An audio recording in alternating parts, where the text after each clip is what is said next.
Top. Est-ce que tous les CE1 sont là? Donc je disais, j'aimerais savoir si tous les enfants vont bien dans cette école. Tous les CE1 vont bien. Alors, tout le monde me dit oui, mais je suis sûr que si je pose des questions plus en détail, eh ben, les langues vont commencer à se délier. Ah, si. Alors, je voudrais savoir s'il y a des enfants ici qui se font embêter par d'autres enfants ici. Il faut lever le doigt et me dire, ah, vous voyez, tout a changé maintenant. Quand je pose des questions plus précises, tout change. Alors oui, qui t'embête? Tu peux me dire qui t'embête en CE1? Alors, en sachant que là, tout ce que vous allez dire ici, il ne faut pas avoir peur de le dire, il faut le dire. Même si l'enfant est ici, il ne faut pas avoir peur de lui, il faut le dire. C'est le moment. On lève le doigt et on dit qu'est-ce qui nous dérange chez les CE1. Qui a peur de quelqu'un ici?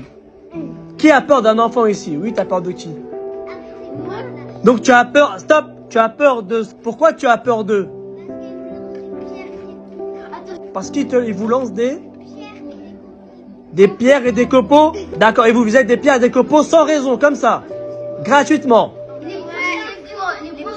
Non mais c'est pareil, les copeaux, c'est pareil. Il y a des enfants qui se plaignent de vous. Vous avez vu tous ceux qui ont levé le doigt, relevez le doigt. Comme ça, ils voient bien. N'ayez pas peur, levez bien le doigt. Ils t'embêtent tout le temps? D'accord, et toi? Pourtant, toi qui es très gentil, toi aussi. C'est deux filles très gentilles qui posent jamais de problème à l'école. Qu'est-ce qu'il te fait, toi? Chut.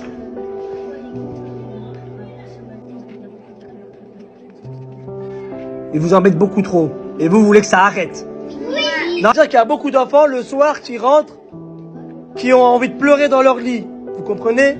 C'est-à-dire qu'il y a beaucoup d'enfants qui le matin ont mal au ventre. Ils veulent pas venir à l'école parce que ils savent qu'ils vont voir les 2 ou 3 enfants qui les embêtent tout le temps, qui vont les frapper. Donc ils ont une boule au ventre et ils disent à papa, maman, j'ai mal au ventre, je veux pas aller à l'école. Mais ils disent pas à leurs parents pourquoi. Mais au fond d'eux, ils savent très bien que pourquoi ils veulent pas venir à l'école. Parce qu'ils savent que les 2 enfants ou 3 enfants qui sont là-bas, ils vont les frapper, ils vont leur jeter des copeaux. Pourquoi je fais ce genre de réunion? Je fais pas ces réunions pour stigmatiser un enfant, 2 enfants, 3 enfants, un groupe d'enfants. Pas du tout. C'est pour recueillir et libérer la parole. Il y a des enfants qu'on n'entend jamais. Des enfants très calmes, très sages qu'on n'entend jamais. Quand on fait ces réunions, je leur donne l'opportunité de parler.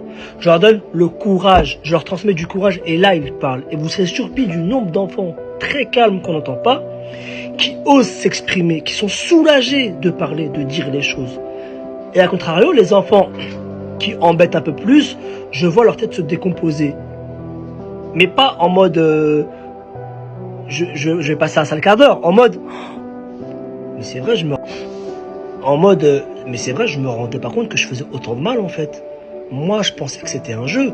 Parce que la plupart de ces enfants-là ne sont pas méchants. Mais pour eux, c'est un moyen de communication. Je connais pas leur histoire familiale, je connais pas leurs antécédents. Je suis pas là pour les juger.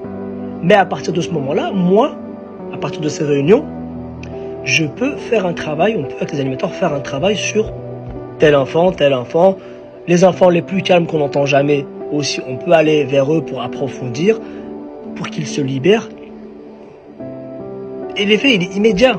L'effet est immédiat. Beaucoup d'enfants, après, n'ont plus peur de venir vers nous.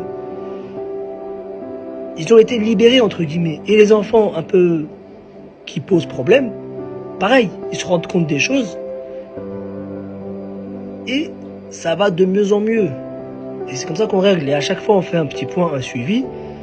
Et ça va de mieux en mieux. Mais le plus important, c'est de libérer la parole. C'est ça le plus important. Parce qu'il y a beaucoup d'enfants qui n'osent pas parler, qui n'ont pas le courage de parler. Et qui pensent que c'est normal au final, alors que c'est pas normal.